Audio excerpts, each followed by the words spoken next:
Was a lot of things. I'd say in my first year, it was kind of just like getting to grips with everything. Like there was so much to like learn how to understand. And I think balancing everything I found really tricky.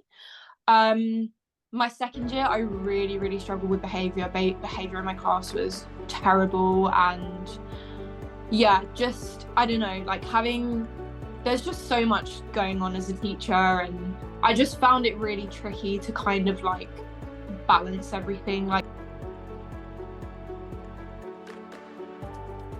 Hello, my name's Jenna. I'm an online primary tutor and stay on to Macey. Today's video, we are going to be talking about her time as a Year 4 teacher, what she liked about it, what she found challenging, and then we are going to talk about why she quit teaching to become a student travel agent. She currently lives in Melbourne, Australia. Keep watching. Thank you very much for joining me today, Macey. It's lovely to have you. thanks for having me on. I'm really excited. Yeah, I'm really excited to chat to you. I came across you on TikTok and I loved Yeah. your kind of channel and everything that you were doing. It was really interesting and totally different to other ex-teachers I've spoken to. So let's get cracking. So my Cool. first question for you is, you were a Year 4 teacher. So what was your Mhm. favourite subject to teach when you were in Year 4? Oh, I wouldn't say I had like a standalone favorite. I'd say like I really enjoyed maths. I was more a maths girl over an English person. But I don't think I had a standalone favorite. I had topics from like different subjects that I really enjoyed. But I'd probably say PSHE was up there. I really loved like having those conversations, and like I would always say to the kids, like, this is a safe space for you to voice your opinions, like we can learn together. And I really liked having conversations like that. It wasn't like learning in, a typical way of maths and English. It was learning about like respect and about like different cultures and things. And I just really loved that side of it. And what was the most challenging part of being a Year 4 teacher? Oof, there was a lot of things. I'd say in my first year, it was kind of just like getting to grips with everything. Like there was so much to like learn how to understand. And I think balancing everything I found really tricky. Um, my second year, I really struggled with behavior. Behavior in my class was terrible. And yeah, just, I don't know, like there's just so much going on as a teacher. And I just found it really tricky to kind of like balance everything. Like there was never kind of any like easy solution. There was just a lot going on all the time. So yeah, I think just everything being thrown at you, like there's always challenges. There's never an easy day. So yeah. I think behaviour is the one aspect nowadays that Mm, many teachers mention or ex-teachers mention when they do leave the profession, because it's not yeah. just in some schools, if it's a toxic school, they will blame you and you only. Yeah. But there's a lot of factors to it. Is there support from leadership? Is there support Mhm. from parents? What's going on within the individual children's lives? Yeah. And they bring that all to the table. And I don't think you get a lot of training on it when No. you first become a teacher. Like I remember being taught to teach, but not necessarily understanding that, yes, I'm coming in with this lesson, but Mm. one little child might come in and be like, they've had the worst night of their life, and that impacts Yeah. the whole class then. So, what would you say was the most memorable time for you as part of your teaching career? Oh, that's a hard one. I'd probably say like one moment that stands out to me is actually my last day of school. We at the end of every year we'd always go to the church and we'd have like kind of like a recap on the year, and like the children would like say stuff about how the year has gone, and like we do speeches for teachers that were leaving, and obviously I was going. And my year group partner just did like the most lovely speech for me. Like it was so funny but also like so emotional and like so lovely at the same time. And then I was just there standing at the front, like listening to the speech and everything, trying not to cry. And two of the children in my class came over with this bag. And it was literally the cutest thing ever. So one of the teachers had bought like this all white dress, and all of the children in my class had drawn a little picture and wrote their name on it, and it was just like the sweetest thing ever. And they made me go into the toilet in the church and get changed and wear it. And I wore it for the rest of the day. And it was such a sweet moment. And like also receiving like all the cards and messages from the children and like from the parents, like as much as I was ready to leave teaching, it was a really emotional moment of like I felt appreciated at that moment, but not really throughout the rest of my career. So yeah, I'd say that's probably, I do have a few other moments as well, but that is a really, really memorable thing I still think about to this day. And I'm like, oh, that was just like the sweetest thing ever. I think you've highlighted a point though. You felt appreciated when you were going. Yeah. And I think that's like I can kind of relate to you in that way, because there was one school I went to and it was a hard school to be at. Mm. And you constantly felt exhausted, you constantly felt drained. But yet the show of appreciation they put on for me when I was going made me think, oh my goodness, like if you've done this, or if even not that it has to be a big, oh wow, that No. thing, but it's just the kind of everyday, just well done, that was lovely. I Yeah. spotted you doing that. Like we try and encourage children, to be their best selves and that kind of thing. Mhm. But it's sad that it takes teachers leaving to Yeah. be appreciated, to be acknowledged, and to you to be like, oh my goodness, oh they do, they do, they are happy that I'm here. Yeah. 100%. So then what was the leading factor for your you eventually leaving teaching in the end? Um, I knew I always wanted to go traveling, but I think I was always kind of like toying with the idea in my mind, and like obviously I went on my own. And I was super scared, and I just kept going back and forth of like, can I actually do this? Like, will I be able to do it on my own? I didn't want to wait around for anyone anymore. I think it was maybe like towards the end of my first year of teaching that I fully decided and like booked my flight and everything. I was just stuck in this rut and this mindset of I was just doing the same mundane stuff every single day of going to work, coming home, having dinner, having a shower, going to bed, and repeating it the next day. And I was like, I cannot live the rest of my life like this. Like, this just isn't a life. And I think with teaching as well, like I loved teaching so much, don't get me wrong, like I always had wanted to do it since I was a child, but the actual reality of it was so much different. I loved the teaching side of it, but everything else that came with it, I feel like I was kind of sold a dream of uni that like it was going to be like so amazing, and we didn't have the reality hit until you actually become a teacher and you realize what's going on. um and I just remember I would go home every day, cry most days to my parents, moan about stuff. And they were like, Macey, like this just, my mental health was so bad. They were like, this isn't how you should be living your life. And I just thought, you know what? I'm gonna do my two ECT years. I can always come back to it in the future if I want to. At the moment, it's a definite no.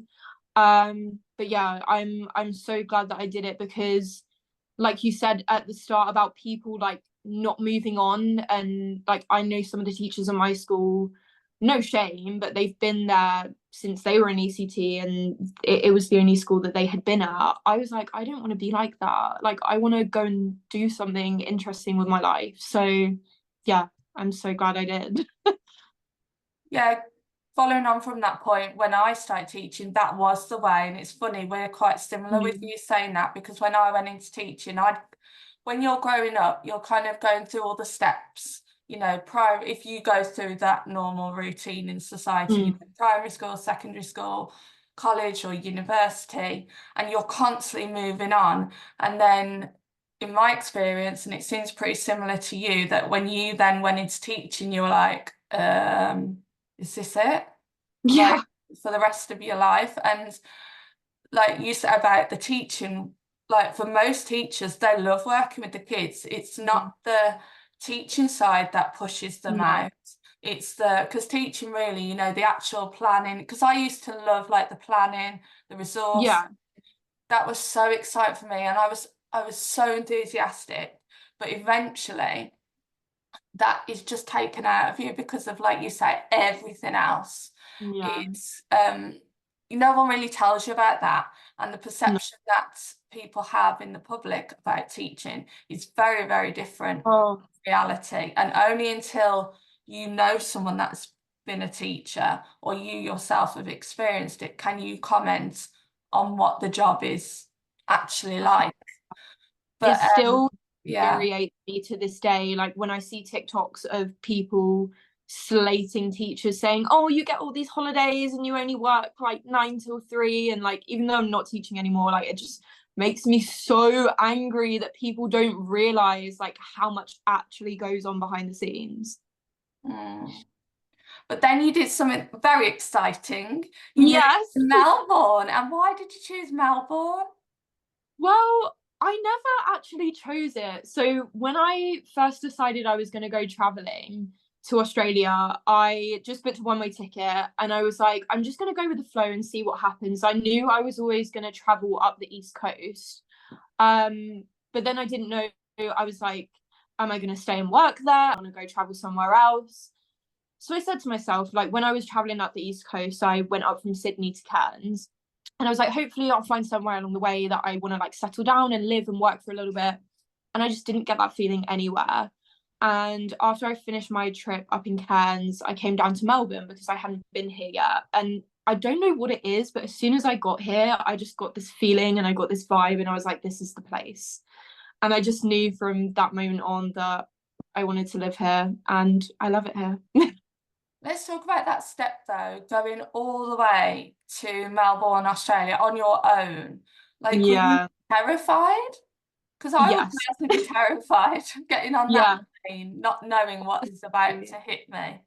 Yeah, when I think back to it now, I'm like, how did I actually do that? Like, I can't believe I flew like over 24 hours here on my own. Like, it's actually crazy. I remember my dad dropped me at the airport, and actually, my mum had COVID, so she couldn't take me to the airport to say goodbye, and we couldn't like have a proper goodbye and hug, and it was awful. It just made things so much worse. And my dad dropped me off, and when he actually left me, I was like, oh my god, like what have I done? And I was just there in the airport like sobbing my eyes out. I phoned my dad straight away and I was like, what am I doing? But I got on the flight and I went to sleep and it was fine. And then I got to Sydney. I was absolutely exhausted. But it was quite nice because I did like a group tour when I first got to Sydney for a week. So that kind of took the aspects out of like I didn't have to worry about like making my way to the airport from the airport to the hostel. Like I was worried about like meeting and making friends, like having that group and that like week with other people like confirmed and secured like made it so much easier. But yeah, it was terrifying to start with, but it's so nice because it's given me so much confidence. Like I remember saying to my best friend before I came out to Australia, I was like, yeah, I'll come to Australia. You know, they speak English. It's very Western. Like, it's not really a culture shock. I can solo travel there on my own. But it was like somewhere like Thailand or like Asia, I wouldn't be comfortable doing on my own as of yet. And now, literally 2 weeks today, I'm going solo traveling to Thailand. Like, it's just given me so much confidence, and yeah, I'm so grateful. And what is Melbourne like? It's actually very similar to like the UK in a sense. It's I don't know how to describe it. Like, I mean, the winter, everyone assumes Australia is always hot all the time. The winter here was freezing. Like it was actually awful. And I don't think I can stay for winter in Melbourne next year because it's really cold.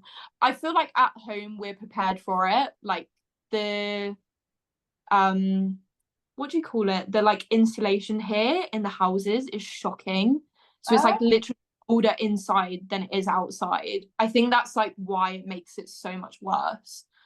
Um, but yeah, it is very kind of like homely in a sense. I don't really know how to describe it. Like it just it kind of gives like England vibes, but like with nicer weather in the summer and um nicer food. I don't drink coffee, but nicer coffee from what I've heard. But yeah, it's a really nice place. The suburb I'm living in St Kilda, it's right by the beach.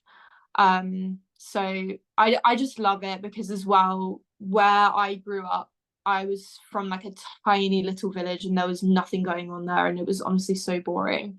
So then coming and like living in this big city, I'm like, wow, there's so much going on here. Like there's so much to do. So yeah, it's different but kind of like homely at the same time. And have you been back home since?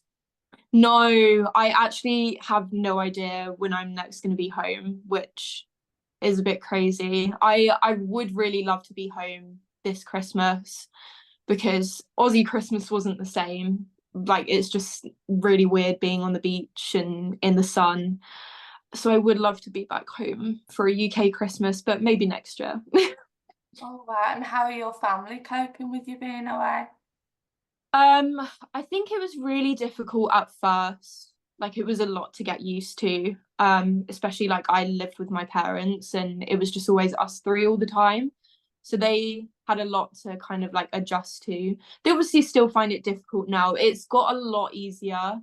But on things like birthdays and Christmas and like other celebrations, like it is really sad. Like especially with the time difference, like having to arrange a time to like FaceTime and things it is sad and I do miss them so much, but they're like happy for me living my best life out here. Oh, let's look at the time. It's 10:20 a.m. in the UK on Tuesday, the 29th. And what time day is it for you? It is it's also Tuesday, but it's 9:28 p.m. here. Wow, that's crazy. So I can Yeah. understand the the logistics you've got to kind of Yeah. think about. It's not just that you can just call, just No. have a little chat. Yeah.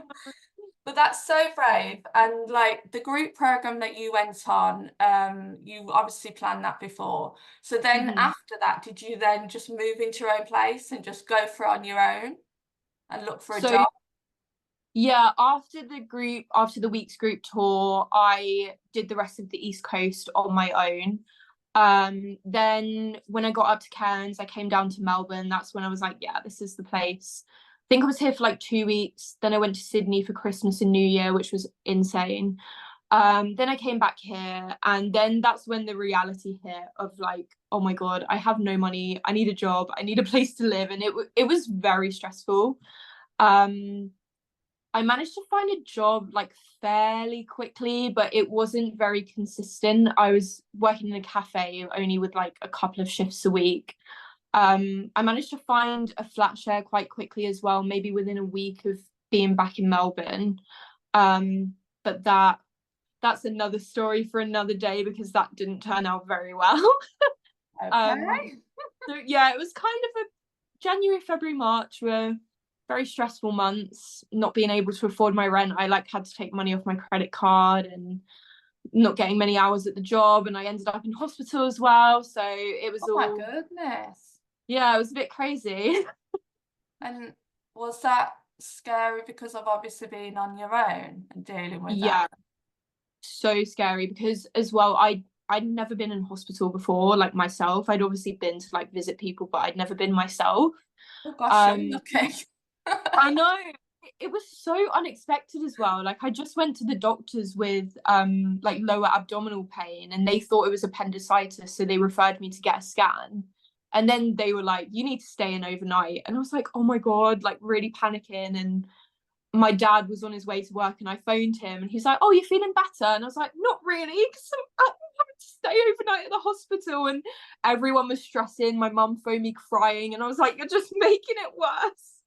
But it turned out to be fine in the end. I mean, I have a mass inside me that I need to have an operation to get out in the future, but it's okay. Gosh, you're so Didn't good. expect this to happen on my travels, but here we are. No, I like this though because I think sometimes we do glamorize traveling. Yeah, 100%. you know, there are risks, especially going out on your own. And I think you're very, very brave. And I just think it's, you know, it's incredible that you got on that plane despite being scared, despite obviously missing your family, because I've got friends who, you know, their adult children are in similar to you, Australia. Mhm. And it's hard like keeping that relationship going. And you know, you want to do your life, but then you're still obviously connected to your family.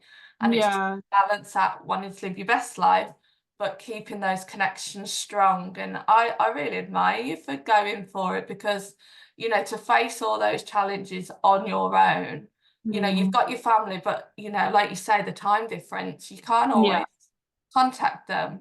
So have you built good friendships while you've been out there traveling? yeah.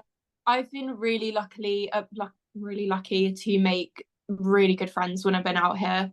Um, Unfortunately, a few of them are like in different places of Australia. Or some of them I made two really good friends from Germany, and they're back home now. But I've been really fortunate. When I first came to Melbourne in December, I joined literally all of the Facebook groups for like making friends and stuff. And there's this group called Melbourne Working Holiday Girls. Um, and it was like the group was always a thing on Facebook. But when I went to Sydney in December, they also have a page, Sydney Working Holiday Girls, and they run like so many events. I went to their Christmas boat party and there was like 200 girls there, and it was so nice to like meet people in the same situation because it's all for like working holiday visa girls. But I was like, oh, that's a shame. There's nothing going on in Melbourne. So actually, it's really funny. One of my best friends now, Maddie, who actually lives on the same road as me now, she put a message on the Melbourne Working Holiday Girls Facebook group one day in December last year, and was like, "Oh, does anyone want to go for a picnic tomorrow?" And I went, and like 20 other people went, and I got really close with her. And then she actually got in contact with the girl who runs Sydney Working Holiday Girls and was like, look, I really want to put some stuff on in Melbourne. Um, so yeah, from January, Maddie, my friend, like properly had set it up, and I've been helping host all the events with her, which has been so lovely. It's just such a nice way for people to come out here and they can join this event. Most people come on their own and they meet people in similar situations. Like we know people that have like found houses together and like gone on to travel together. So it's really nice to be a part of that. I really, really enjoy it. That's really good because you've got the actual personal experience. So you can Yeah. relate to all these people that are meeting up who are maybe terrified, or unsure, not sure what to do Yeah. next. So that's really good that you've got that first-hand experience.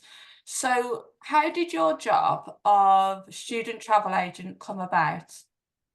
So actually, Bonnie, who runs Sydney Working Holiday Girls, she came over to Melbourne. I think this was back in February, just because we'd like started the events from January, and she just wanted to come over and see how everything was going. And I got chatting to her, and Maddie told her about my TikTok.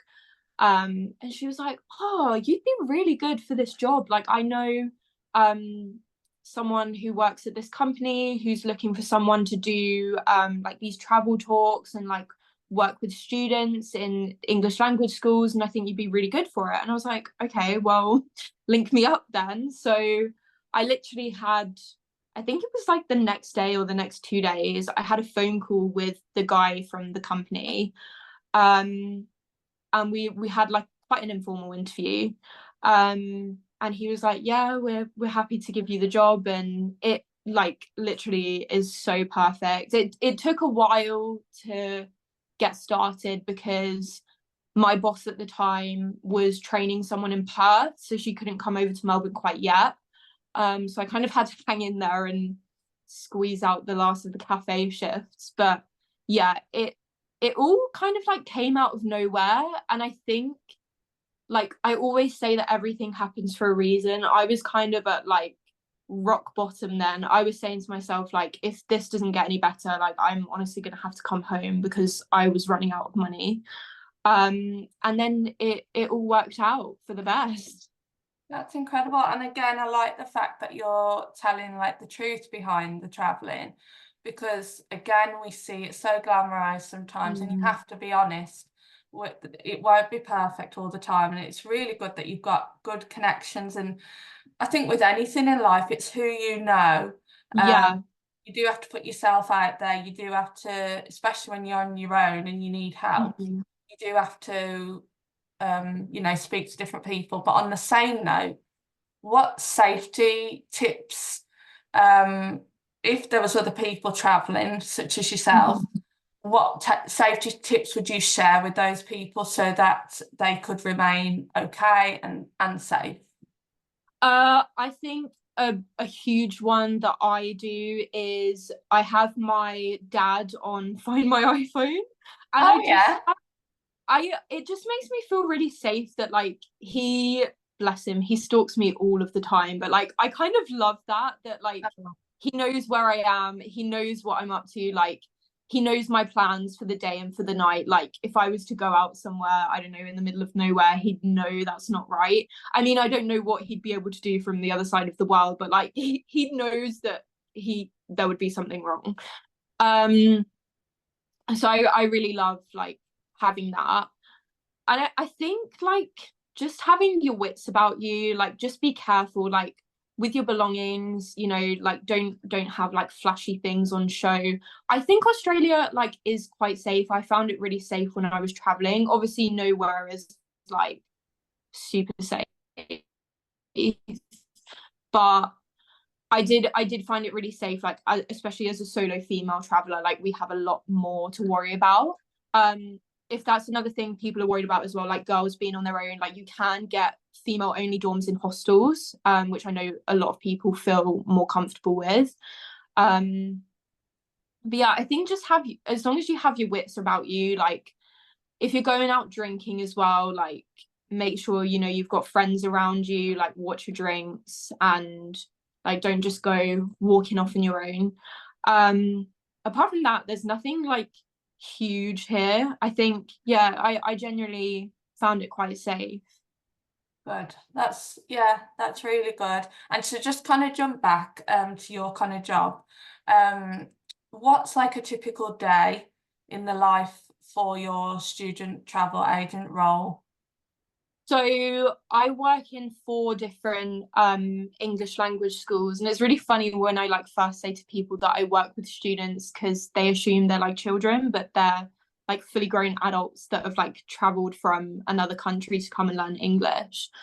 Um, so yeah, I work in four different schools, and I kind of have like a travel desk at each school.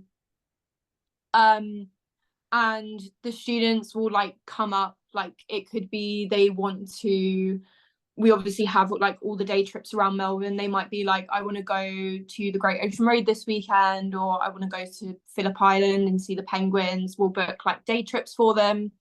Or it could be like that they want to do a bigger trip like I did on the East Coast. We do like personalized itineraries for them. Or we can honestly like help with anything, so like in Australia and New Zealand, and then we even have like group trips to like Fiji and Bali and Thailand and loads more, and camp fans as well. um so yeah, we do like travel talks as well. I did one today actually. And it's kind of just giving the students information because a lot of them aren't aware um on, on what you can actually do in Australia. They don't realize like how much cool stuff there is to do and how big of a country it actually is and how much there is to explore. So yeah, do a little talk of like all the states and what you can do there, and activities you can do. And I show them my pictures when I went traveling, which I think kind of makes it more interactive, and like they realize you're giving a genuine experience because you've actually done it yourself, which is really nice. Um, so yeah, I'll just kind of be based at the travel desk, and students will come over, whatever they want to do, I'll help them to plan and book it. So yeah, it's different to anything I've done. I mean, I've only done teaching and working with children before. That's all I ever did. So it's different, but I'm really enjoying the travel industry. I really like it. That's lovely. And what kind of hours would you work, and how is the workload in comparison to teaching? So I previously was doing 10 till 3, which was really nice. But recently I've been doing 9 to 5 just because we had some people leave, so I was like covering, like taking over more itineraries and stuff. So I've been working full time, which has been nice to get full-time pay. The workload, like honestly, it's crazy. I do my work at work, I come home, I enjoy my evening, I enjoy my weekends. At the start, when I first started working there, I was doing stuff like when I got home and like at the weekend, just because I think I just started and I was like really excited and like wanting to like get all these trips planned and everything. But now I'm like, it can wait till tomorrow. I don't need to do it now. So it's great, you know. I feel like the work-life balance here is so different. Like people are up doing their runs, going for a walk, going for a swim before work in the morning. Yeah, the work-life balance is so nice here. Like people actually have a life and enjoy it. That's really good because it's interesting actually because when I kind of left teaching and I looked at, well, I didn't really look, but it was like in my feed, you know, the more stuff you look at, the similar Mm. stuff comes up. Interesting how in America they're having problems with retention, teacher retention, and I also saw videos in Australia with teacher retention. Mm. And I haven't looked into it recently since, you know, a few years back, but it would be interesting to look at how the teaching is because one of my family members did visit Perth many years ago, and the difference in how the schools were run over there was just totally Mm. more relaxed. Um, like no Ofsted, that kind of thing. It was totally, totally different. Let's move on to your TikTok then. So when did you start to do that and how did it evolve? I think I started, it was third year of uni. I was like doing kind of like stuff about and like uni tips and assignment tips. I wouldn't say it fully kind of like took off until maybe like halfway into my first year of teaching. It was a shame actually because as it took off, obviously everyone found out about it, the kids, the staff, the parents, and Oh, that really put me off.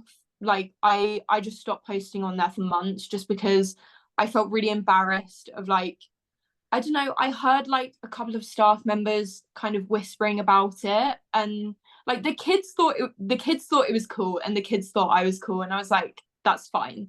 But like the staff members, like when I heard people like whispering about it, I was like I don't like this. So I literally just stopped posting on there for months.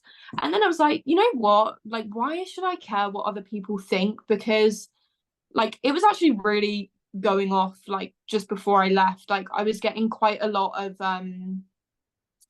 like I was working with quite a few brands, like book brands in particular. Like they were sending me like gifted stuff, like really random things as well. Like I got to go to London Zoo for free. I went to like a mini golf place for free. It was really weird. But yeah, I had quite a few like education brands like reach out to me, and I was like, you know what? Like, why should I care what people think? So I started posting on there again. And obviously, yeah, it was going well. And then I came to Australia and I was like, I still want to keep it, but obviously make it into more of a travel page. But I still get so many people commenting and liking on my teaching stuff. It was so funny. They're like, can you send me this document, please? And I'm like, I'm not a teacher anymore, and I don't think I have that. that's really interesting about the comments you made regarding the staff. Because I Yeah, do wonder, that is what I love watching, like all the teacher blogs. yeah, me too. There's an American teacher called Shelley, and hers is called like Early Adventures or something. Love watching it. Don't want to be Mm. back, but love watching the Yeah. vlogs. They're incredible. And on TikTok, there's a few people that I absolutely love. But the ones that, but then I do wonder how is it seen by Mm. other staff and how do they react? Because obviously there's quite a few people that have done very, very well off it, including Yeah. yourself. And I know not everything will be positive and some people will not always be positive. And I always wonder how like senior leadership would respond, or Yeah. I think like the really, really big ones that you'll probably know as well from the education world, they must like have the okay from leadership to Yeah. do so much, because they do stuff in their classrooms. I Now, in my know. experience, if you were not allowed a phone in the classroom at No. all. That was like in some cases like a disciplinary and that kind of thing, Mm. safeguarding. So I don't know how certain people do get away with it. Like that is a thing. I'm like how is it allowed now? Because it's I I always wondered that because I would see so many people like in their classrooms and I was like, how? Like how does that happen? I actually did get told off by SLT for a few of my videos. Not I looking back now, I stand by it and I don't think I did anything wrong. I didn't film in the classroom or anything. There was like one particular video I did which I think it was about strike day and I was just giving like such real and honest views and I made a comment like I could go and work in Tesco and get more money or the same money for stacking shelves and doing an easy job. So I just got off residential for 3 days and I was exhausted. Like I had so much fun but it was so tiring. I stepped off the bus and the head teacher comes over to me and is like, Macey, I need to talk to you. Can you come to my office? And I was like, what? So I went there and she literally had like it was some sort of like code of conduct, like highlighted that I had signed when I first started teaching. Um, and it was just horrible. Like I think because some parents had seen it and they weren't too happy about the comments that were made, which looking back now, I have no regrets. I obviously deleted the video because I'd been like called into a meeting and things and been asked to. But I don't think I said anything wrong. I was telling the truth. These parents probably didn't even realize what actually happens and goes into being a teacher. But yeah, they got really funny about it and I think that was also one of the moments where I was like, right, I don't want to post again now. And then I stopped for a couple of months and then I had the thing again of like, why should I care? And at that point I kind of knew that I was leaving. So I was like, I didn't do anything wrong. Like I never filmed in the classroom. I never did anything like that. I was just being very real and very honest on there. And that is something I will always keep doing, like especially with traveling as well, like showing the realities of everything. So yeah, I that is one thing of like teachers with TikTok and making content, like I don't know, it is a bit of a battle with SLT that don't really understand. it's hard, isn't it? It's like I think a lot of things are changing now because when students, when parents come across your content, it's like, I suppose back in the day, once you stepped out of school, you never saw your teacher again, before social media and everything. And it's that argument of, should teachers have social media? Should they do this? Should they do that? And Mm. yeah, it's just trying to find that fine balance. Yeah, So, and how have you found it being on TikTok? I really enjoy it. Like especially with coming traveling. I did like little daily vlogs when I was traveling the East Coast and I love doing that. And like doing things like travel tips and like hostel reviews, like it's just really helpful for other people. I've had a lot of people message me who were in the same situation.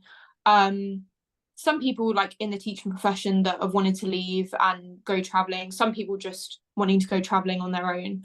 So it's been so nice that I feel like I can support them and give them my advice. And, I've been in that position of like being so scared to do it. So it's really nice for people to reach out and like I'm always happy to like answer any questions anyone has. But yeah, I'm excited. Obviously, go to Thailand 2 weeks today, so I'm excited for some new cool content because it's been a bit boring recently. I did go on a trip to Uluru a couple of weeks ago, which was really cool. But apart from that, been a bit boring the last few months, so it'd be good to get some new content on there. And is that trip linked to work, or is that just your own trip? So I always was going for a month. And then we work with quite a few different companies through my agency, one of them being Intro Travel. And I was like, you know what? Like, if you don't ask, you don't get. Like, I'm just gonna ask them if, like, we call it a famil, which is like a familiarization, basically meaning you get the trip for free. So like you familiarize yourself with it and you can then like better sell it to customers. So I was just like, is there any chance of a famil when I come to Thailand? And they said, because I'd sold like a few trips to students through them, and like obviously I had my TikTok. They were like, yeah, we're happy to like have you on the trip. Like I obviously just need to make content, like a few day in the lives for them. So yeah, I'm doing a 12-day trip. I think it's like I get to Bangkok and then I have about 5 days and then I have that 12-day trip. And then I have like 2.5 weeks after where I'm gonna just do the rest on my own or maybe make friends on the trip to go with. So yeah, it'll be nice to have like to be able to do things kind of at my own pace and go where I want to go, but then also go on this tour as well. It's really exciting. Oh wow. And what about sometimes there can be a negative side to TikTok, trolls, that kind of thing, because not everyone's positive in the world. There's always people that have got something to say. Yeah. That can be hard to deal with. I'm not quite on your level in terms of TikTok, but I've had a few videos that have gone quite big, and you have to grow a very thick skin to Yeah. deal with it. What would be your advice to other people with quite large accounts? Because I imagine you've seen it as well. Some huge creators, Mm. and there has been bullying going on. There has, they've had a lot of different things happen to them because their account has gone full. And it's Yeah. people, because it's not a natural thing, obviously, is it, for so many people to know you? That's not No. a natural occurrence. It's It's something actually created. I've had like running the Melbourne Working Holiday Girls events. I've actually had a couple of people be like, I really recognize you from somewhere. And then we work out in the end it's from my TikTok. And there was this one girl actually who used to be a teacher and she literally watched me from when my TikTok started when I did it in my third year at uni. And then I met her in an event out here. And I was Oh, like, this is crazy. Like, what are the chances of that? So that's been really, really cool to see. oh, that's really, really good. I think it is good to just focus on those highlights because there's some Yeah. lovely people out there, which is really, really good. Yeah, that's what I would say is like just it is hard to do because I do it so much as well. It's like just focus on the positives. Like it's so hard because you can have like 100 positive comments and one negative one, and that is the one that will be stuck with you and you will read back and back. And But it yeah, just you keeps just going through your brain. yeah. I still have one to this day of I think it was like in December or January. I did like it was some sort of video of like times that I'd found really hard, like whilst I was traveling. And someone commented on it like, "Oh, you're too sensitive. You shouldn't go traveling because you're too sensitive." Even though I had like so many other comments saying like, "Oh my God, this is so like refreshing to see like someone being so real about like realities of it and things." But that one comment, even now, I still think about, and I'm like, "Oh my God, I'm not sensitive." But it drives you bonkers. Yeah, it's so Oh dear. Well, it's been lovely chatting to you. it's Um, been so yeah, it's been a real treat. Learned so much from you. So thank you for your time. I really appreciate it. much for having me on. It's been Oh, great. and where can people find you on TikTok? What is your handle? It's Macey's Memories. Lovely. I'll leave it down below. So if anyone wants to follow you, they can obviously click on and follow you. But again, thank you so much. So inspiring to see someone, come out teaching and you've gone to literally the other side. But thank you so much. Thank you for watching today's interview. If you liked it, please make sure to give it a thumbs up and make sure to subscribe to see who else I'm chatting to.